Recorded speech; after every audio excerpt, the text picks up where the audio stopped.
सिख धर्म यह प्राचीन बौद्ध धर्म का ही मध्यकालीन रूप है। यह बात पहले भी कई सारे ऐतिहासिक उदाहरणों से सिद्ध की जा चुकी है, जैसे कि बौद्ध धर्म की राजधानी पाटलिपुत्र यानी ही सोने की लंका का प्रतिरूप ही सिख धर्म की राजधानी अमृतसर का स्वर्ण मंदिर है। बौद्धों द्वारा अमृत पीना यानी ही धम्म ग्रहण करना ही सिखों का अमृत छकना है। बौद्धों के पहले 5 शमनों का अनुकरण ही सिखों के 5 प्यारे हैं। शाक्य सिंह के शावक होना ही सिखों का सिंह सजना है। और ऐसे ही कई सारे ऐतिहासिक उदाहरण उपलब्ध हैं जो कि प्राचीन बौद्ध धर्म और मध्यकालीन सिख धर्म की समानताओं को साबित करता है।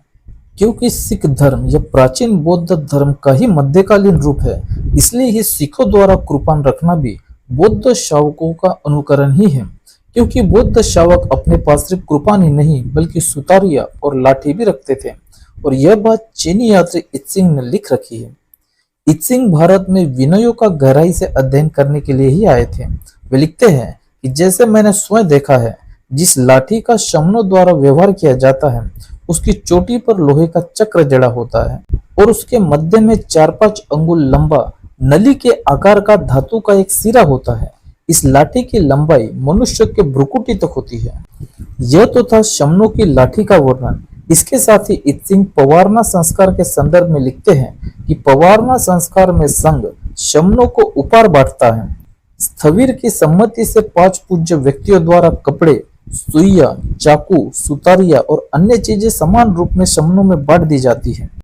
7वीं शताब्दी में इत्सिंग द्वारा लिखा गया यह इतिहास इस बात को साबित करता है कि बौद्ध शमन अपने पास लाठी, सुतारिया और चाकू भी रखते थे।